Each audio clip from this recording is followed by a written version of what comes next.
네, 오늘 그 곱창 파이터인가? 동산동에 새로 생긴, 익산 동산동에 새로 생긴 거기서 이제 곱창을 먹고 왔어요. 왔는데, 아, 이렇게 이제 그 다음에 최근에 이제 익산 지역에서 자카르타라는 호프집이 생겨가지고, 거기서 이제 여기 부동산 하는 동네 형이랑 이제 한잔 하면서 유튜브 댓글을 봤는데 이제 제 구독자 중에서 굉장히 소중한 소식을 올려주는 신우주 씨가 있잖아요. 근데 제가 오늘 오전에 그 얘기를 했거든요. 인공지능 시대에는 인공지능을 어떻게 활용하느냐. 그래서 그 어떤 질문이 권력이 된다. 그 얘기를 했고요. 오늘 아침에. 그리고 그 창의성 자체가 당분간은 어떤 돈이 많은 집에 자녀들의 어떤 성과가 좋겠지만 시간이 지날수록 돈이 많은 집의 자녀가 아니라 창의성 있는 사람의 성과가 좋아지게 될 텐데 그 이유가 뭐냐면 바로 인공지능이 점점 발달하기 때문이다 라고 오늘 아침에 제가 찍어서 올렸어요. 그런데 시각장애인을 위한 어떤 프로그램을 개발한 18살 먹은 고등학생 이야기가 백동수였나? 아니 백동수 아니었어. 아무튼 어떤 고등학생, 백동수 씨는 저한테 그 댓글을 좀 난해하게 올리는 구독자 이름이고, 어떤 고등학생이, 자, 제가 이렇게 얘기했죠. 인공지능의 발달은 데이터의 입력이에요. 어떤 데이터가 그 인공지능이 학습하느냐인데,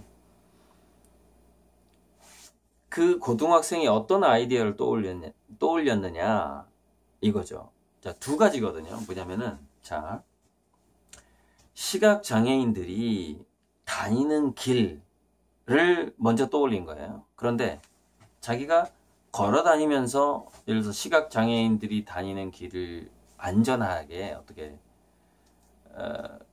인공지능이 안내할 수 있도록 뭔가를 만들려면 자기가 직접 시각장애인이 된 것처럼 걸어 다니면서 그것을 촬영을 하려면 데이터를 모으는데 시간이 많이 걸리겠죠.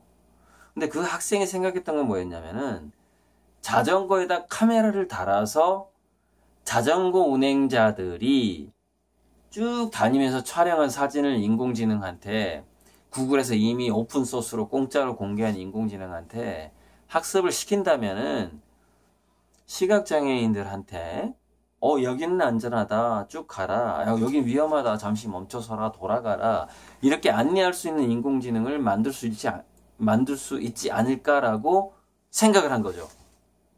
자, 이 아이디어는 아까 제가 말씀드렸죠. 질문이 권력이다. 어떻게 카메라를 이용해서 시각장애인들이 안전하게 다닐 수 있는 길의 정보를, 그 데이터를 어떻게 빨리 모을 것이냐를 생각한 거예요. 근데 이 상황이 뭐랑 연결이 되냐면 제가 그 EBS 미래강연 Q에 나가서 얘기했잖아요. 우리나라는 이재명 경기도지사가 얘기했던 국민배당, 국민기본급이 쉽지가 않을 것이다. 왜? 반대 세력이 많기 때문에 쉽지가 않을 것이다. 그러면 우리는 그 과도기를 어떻게 넘겨야 되느냐는 것이죠. 어떻게 넘겨야 되는 것이냐. 두 가지예요. 첫째가 오늘 아침에 제가 말씀드렸죠. 지역화폐예요. 지역화폐를 적극적으로 도입하는 거예요. 그 지역에서 굉장히 공동체에 가까운 신뢰관계를 형성할 수 있는 지역화폐, 대안화폐를 도입하는 거예요. 그리고 두 번째가 뭐냐면은 데이터 보상제라는 거예요. 데이터 보상제. 데이터 보상제를 어떻게 할 수 있냐면, 자, 인공지능 오픈소스가 있어요. 오픈소스가 있어요. 그러면은 그 인공지능에게 어떤 데이터를 학습시켜야만이 이 인공지능이 그 다음부터 그 방식으로 효율적인 방식으로 동작을 한단 말이에요. 그러면은 지자체에서든 어떤 기업체에서든 간에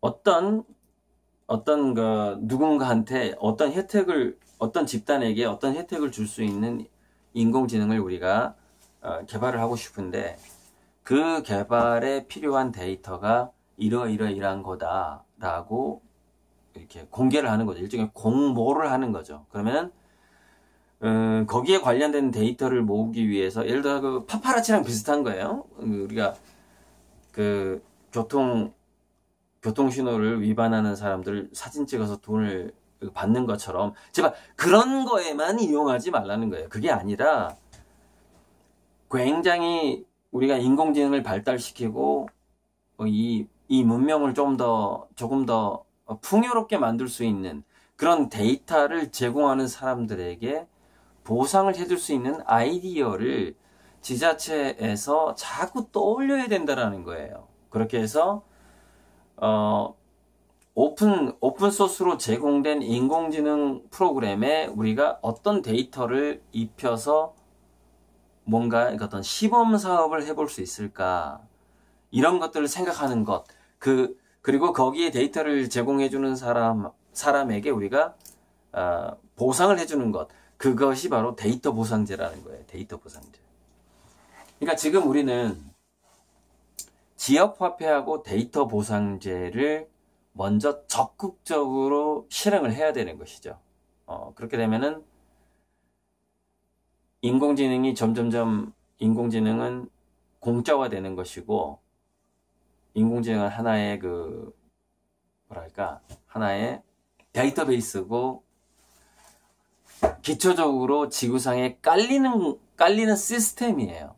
그 깔리는 시스템을 우리가 어떤 콘텐츠, 어떤 스토리텔링, 그리고 어떤 특정한 데이터를 줌으로써 그 인공지능을 인간에게 굉장히 유리하게, 인간에게 뭔가 보상을 해주고, 안전을 주고, 즐거움을 주고, 인간에게 새로운 기회를 주고, 젊은이들한테 새로운 기회를 주고, 그런 인공지능을 우리가 진화시켜 나갈 것인가의 문제. 그것을 하기 위해서는 데이터 보상제가 필요하다는 것이죠. 그래서 오늘 신우주 씨가 올려준 댓글 중에서 우리나라의 한 고등학생이 거기까지 갔다라는 게 정말 기뻤어요. 자전거에 카메라를 달아서 자전거가 다니는 길에 그 풍경을 인공지능에게 학습시키자라는 그 생각을 했다라는 것, 그 질문을 했다라는 것, 질문이 권력이다. 그걸 실행한 하나의 그 결과가 떠서 제가 지금 이 정도 술이 취했을 때는 영상을 안 찍는 게 사실은 답인데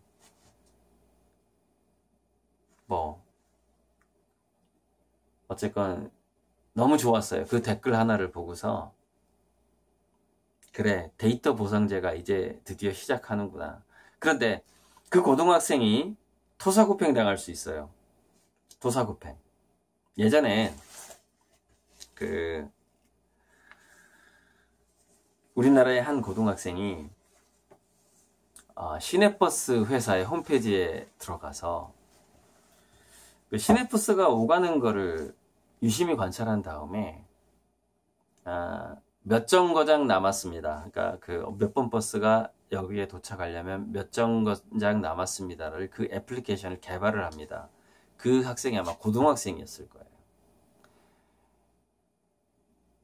그런데 그 애플리케이션을 그 시내버스 그 회사에서 그대로 모방해가지고 자기들이 또 다른 시스템을 만듭니다. 그 아이디어를 사주는 게 아니라 돈의 문제였는지 자존심의 문제였는지는 모르겠어요. 여러분 지열발전 아이디어를요, 미국의 어떤 학생이 땅속에 들어가면은 그 마그마가 있고 외핵이 있다는데, 그럼 땅속에 깊이 파면은 지구 내부는 무조건 뜨거운 거 아니냐? 그러면 땅굴만 파면은, 밑으로 그냥 굴만 파면은 지역 난방은 다 해결되는 거 아니냐? 굴을 파면은 그 밑에는 파면 팔수록 뜨거워지니까.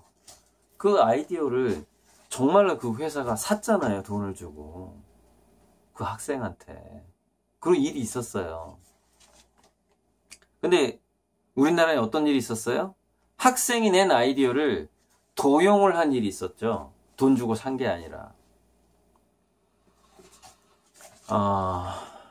이렇게 가면 안 돼요. 이렇게 가면 안 되고, 대기업이 중소기업의 아이디어를 뺏어가면 안 되고, 분명한 아이디어 보상제, 데이터 보상을 더 의도적으로 국가에서, 지자체에서 해야 되고, 그거를 보상하지 않고 아이디어를 가져간 사람한테는 징벌적 처벌을 해야 되는 것이죠. 그게 어찌 보면은 지금 우리나라에 남아있는 발전에, 우리나라가 발전할 수 있는 하나의 제도, 아이디어를 뺏어가는 것에 대해서 징벌적 처벌을 해라. 그리고 모든 아이디어에 어떤 식으로든 데이터 보상을 해라. 아이디어 보상, 데이터 보상을 해라. 그리고 지역화폐를 통해서 우리나라 지역의 수많은 가게들과 소비자들을 하나의 공동체로 묶는, 대안화폐를 통해서 묶는 작업을 해라. 그 세 가지죠. 이 세 가지가 지금 너무나 필요한 상황이에요. 그 세 가지가. 그리고 참, 그 정동영 대표가 뭐 예전에 나왔던 아이디어이긴 하지만, 연동형, 비례대표 다당제, 정확한 명칭은 모르겠는데, 투표를 하는 사람들의 그 투표가 사표가 되지 않고, 누가 투표를 하든지 간에 그 투표가 그 비율만큼 국회의원석을 차지하게 하는 것이죠. 좋아요. 그 총 4가지네요. 제가 제시한 게. 이 4가지가 현재 대한민국에 너무 필요한 겁니다. 제가 남북 문제라든가 하는 거는 얘기 안 하고 싶어요. 왜냐면은 그런 부분은 외세에 휘둘릴 가능성이 높기 때문에 얘기하고 싶지 않고, 외세에 휘둘리지 않고 우리 사회를 풍요롭게 할 수 있는 4가지, 뭐 지역화폐라든지 연동형 다당제라든지 아까 얘기했던 데이터 보상제라든지 이런 부분들이 먼저 좀 더 시행됐으면 좋겠다. 부동산 문제 이런 거는요, 이미 뭐냐면은 그 거품이 붕괴되기 직전이고 풍선이 터지기 전이기 때문에 그런 건 어떻게 해야 되겠다 이렇게 아무 필요가 없어요. 그게 아니라 전 미래지향적인 어떤 얘기를 하는 거예요. 그래서 제가 지금 술이 좀 많이 취해서, 하지만 제 이 제안들을 충분히 이해하셨으리라고 보고요. 다음에 한번 이런 부분들은 지속적으로 제가 신문 비전을 통해서 다시 반복해야 될 내용들이에요. 네, 감사합니다.